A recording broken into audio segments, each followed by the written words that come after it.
Ensuite, j'ai utilisé, parce qu'elle était arrivée à la date, elle a été même dépassée je crois, de la crème de coco Bjorg. Je me suis fait des petits muffins, carottes râpées et courgettes râpées. C'est un délice, il faudrait que je vous filme la recette. Et justement j'ai utilisé cette crème là, et je m'en suis refait entre temps et j'ai utilisé donc la crème 15%. Parce que quand vous regardez la crème matière grasse, 17 grammes et 16 grammes de saturé pour la crème de coco. Et matière grasse pour la crème normale, c'est 15 grammes et 11 grammes seulement de graisse saturée. Donc voilà. Donc bah, c'est bon. Ça a un bon goût de noix de coco. Ça m'avait donné un petit goût de coco dans le muffin. Et donc dans ce pot-là, il y a de la noix de coco à 57%, de l'eau, de la maltodextrine de maïs et d'épaississante, gomme guar, gomme xanthane et carrageenan. Voilà aussi toujours ce qui me dérange un peu par rapport à par exemple une vraie crème où il n'y a quasiment pas d'ingrédients dedans. Bah il y a beaucoup de choses pour que ça ait cette consistance de crème quoi. Donc des épaississants, des machins, des trucs, je suis pas trop pour. Ensuite, j'ai goûté des nuggets blé et oignon. Donc c'est au sétan. C'est préparation à base de protéines végétales et d'oignons 60%. Donc c'est de l'eau. C'est toujours un peu chiant quand le premier ingrédient c'est de l'eau. Protéines de blé texturisées déshydratées à 16%, donc gluten de blé, amidon de blé, oignon pré-frit 4%, oignon, huile de tournesol, huile de colza, arôme naturel, donc gluten, céleri, épaississant, méthylcellulose et sel. Et l'enrobage, c'est de la chapelure, de l'enrobant, eau et farine de blé, de l'huile végétale, tournesol et colza. C'était pas mal, ça avait vraiment une texture de nuggets. 16 g de matière grasse et 1,5 seulement de saturé, donc ça m'avait plu. 19 g de glucides, mais seulement 1,4 g de sucre. Et il n'y en a pas dans le truc, donc c'est le sucre du B.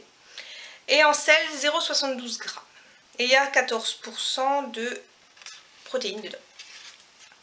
Donc oui, pourquoi pas, à reprendre. C'est sympathique pour un petit repas un peu snacking. Sans avoir de viande, pourquoi pas. Et au niveau calories et au niveau valeur énergétique, je trouve qu'ils sont corrects dans la proportion, donc pourquoi pas à reprendre. Ensuite, j'ai goûté un mix de pavés dauphinois. C'était sympa, il y avait 5 odeurs différentes. Enfin 5 goûts, pardon, pas odeur. Donc le pavé dauphinois normal, le pavé dauphinois aux chèvres qui était bon. Au brebis, il était bon aussi, un peu fort. Au brun, alors celui-là, le brun, B-R-I-N, hein, pas le brun à la couleur, hein, le brun. Et le dernier, c'était le pavé dauphinois secret.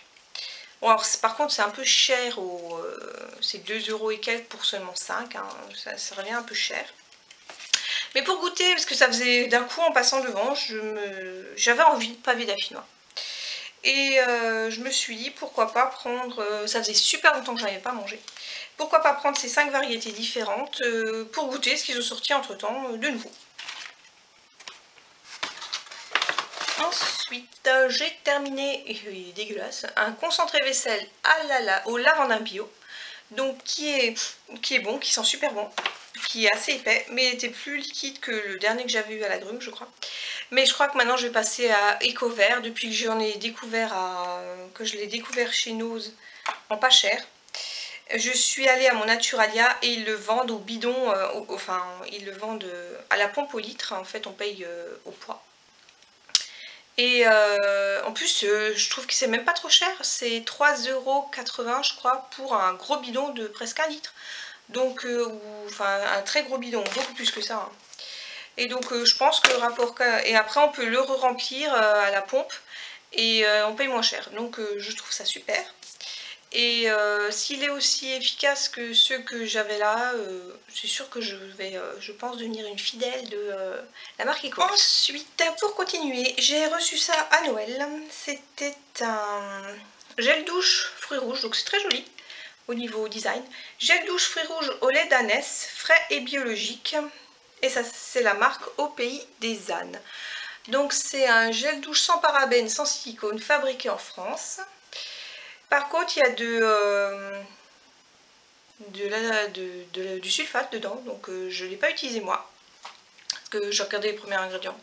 Dès que j'ai vu qu'il y avait du sulfate, j'ai laissé tomber. Et donc il y a ouais. C'était odeur, oui, fruits rouges, framboise surtout. Mais par contre, ça avait un arrière-goût de chlore. Donc je n'ai pas du tout aimé l'odeur. C'est pour ça en plus que je l'ai quand même testé pour voir quoi. Mais franchement, je n'ai pas du tout aimé l'odeur. Quand je me lavais avec, j'avais l'impression d'être à la piscine. Donc voilà. Non. Ensuite, j'avais acheté ça il y a pas mal de temps. Donc je les ai terminés. C'est le savon Argasol, toujours de la marque, Argasol. Savon artisanal du Val d'Argent. Et celui-ci, c'est le mineur. Donc il sent mentholé. Il sent mentholé. Ouais, c'est pas menthe, c'est plus fort que mentholé. C'est plus fort que menthe, pardon. C'est vraiment les parfums d'après rasage, quoi. À la base, je l'avais pris pour Monsieur Cerise, mais il supportait plus, ça lui donnait des plaques sur le corps. Et moi, je ne le supporte pas bien non plus au niveau des mains.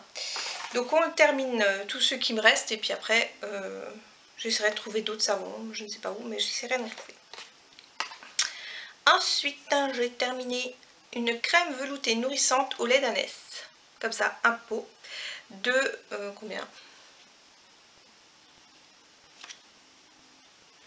Ok, 200 ml.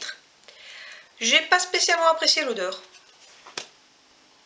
Non, ça sentait pas top. Ça sentait un peu la pâte à modeler, Plaido. Donc ça fait un petit peu souvenir d'enfance, ok, mais tartiner ça sur le corps, c'est pas top top. C'est pas comme la colle à l'amande là. C'est pas ça. C'est la... Ça sentait bon.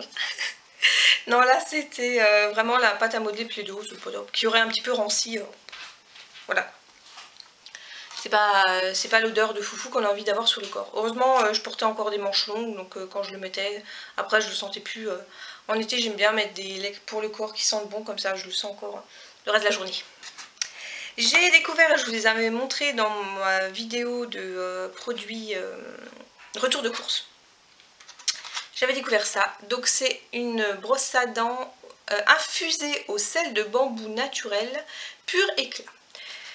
Et j'avais complètement oublié que c'était pour ça qu'il fonctionnait celui-là. J'ai utilisé cette brosse à dents pendant à peu près un mois et demi.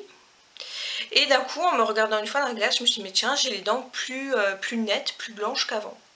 Je me suis demandé ce que j'avais fait, et ben c'est ça.